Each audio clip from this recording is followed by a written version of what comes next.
guys.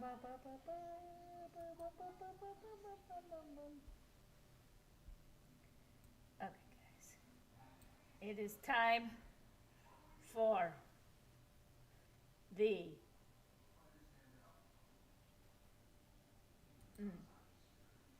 it is time to gather around Kitties the story.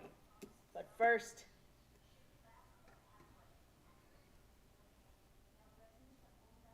get close. Actual kitty, behold his cuteness. I'm trying to sleep. Nope, you so aggravated with me. Let's get it close. I mean, it is called Gather Around Kitties. Obviously, we need to see the kitty. Hush! Stop recording me. I want to be here. Okay, we will now sing Aesop's Fables to Kitties, aka this one. No! I don't want to be in the shot. I'm getting out of here. Goodbye, all of you. Kitty G, you must stay. Everyone loves you too much. No, I think I'm gonna go. I'm totally going. And let me just first get to the spot we were last left off on. And look at this. It is called. There's the picture. First, let me wait. Sorry, I'm trying to angle it so you can see the cat and also the picture. There is the picture, and well, now he left because he knew he was being recorded.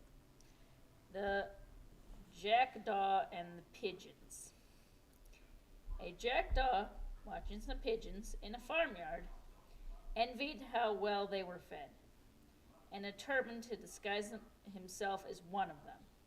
He painted himself white and joined the flock, and so long as he was silent, they were never suspected that he was not a pigeon. But one day he started chattering, and they saw through his disguise and pecked him so unmercifully that he was glad to join his own kind again. But the other day jackdaws did not recognize him in his white dress, and would not let him feed with them, but drove him away, and so he became a homeless wanderer. To thine, O self, be true. Okay, well, I put the camera back. I will now tell you what the moral of that story clearly was. Okay. First off, now that there's the fur baby. Okay, so there's the picture. Clearly, you should never try to pretend to be somebody you're not, because your friends will be unmerciful and forgiving no matter how long you've known them, and they will murder you for it, and you will become homeless for it. Wasn't that a nice kid story? I'm joking, no. No way, baby. Shut up and give me tweets. Fine. He wants the tweets. It's about time. See, you're telling everyone these horrible, gruesome stories, and you're not feeding me. Why are you not feeding me, Quash? I normally am with Kayla and Carl, but I've decided to visit because I thought you'd have treats, but now you're not giving me any. I don't want to do high fives. You're all sort of a beast, just like me. I mean, shouldn't you feed me? Just without making me try. That's not a human thing to do. That's a human thing to do, to make me work for it, don't you know? I'm going to eat the tweets now. Okay. We're going to now go to the next story while Kitty G is eating because he's a fatty. Okay. Next story. This one should be fun. We're going to do 3 of these dumb things. The pheasant and the apple tree. Oh, not the pheasant, the peasant. I meant to say the peasant and the apple tree. A peasant had an apple tree which bore no fruit, but provided shelter for the sparrows and grasshoppers which chirped in its branches.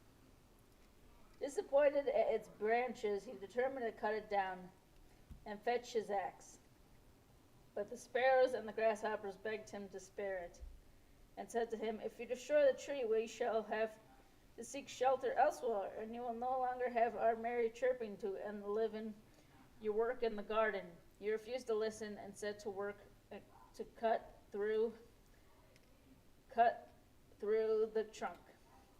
Then he saw that it was hollow and contained a swarm of bees and a large store of honey. Delightful with this finding, he threw away his axe, saying, "The old tree is worth keeping after all. Utility is most men's test of worth." Oh, I see. So making the bird and the grasshopper drive away, he found a better, more unhostile friend like the bee, because we all know bees are known for not attacking people. Yep, because they totally would let you have their honey, at least in, well, okay, you know what I mean. I'm just making fun of that story because I want to. Look, all these stories are dumb. We've established this since the last stream I did. The oxen and the axle. There's the picture. Last story we're gonna do.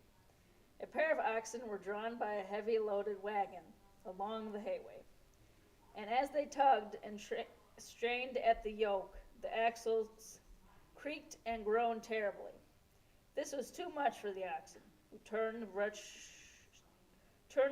indigently and said, "You there, why do you make such a noise when we do all the work?"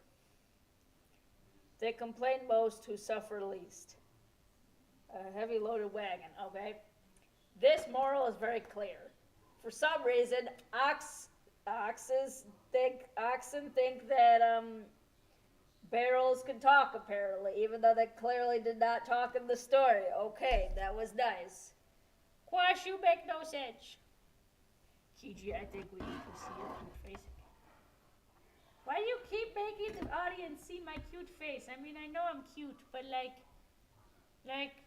can't you not? I don't like the paparazzi, crush. I know you don't, but you're so cute, so you need to be in the camera shot. And besides, I'm done reading, so you have to be in the camera shot. You know what?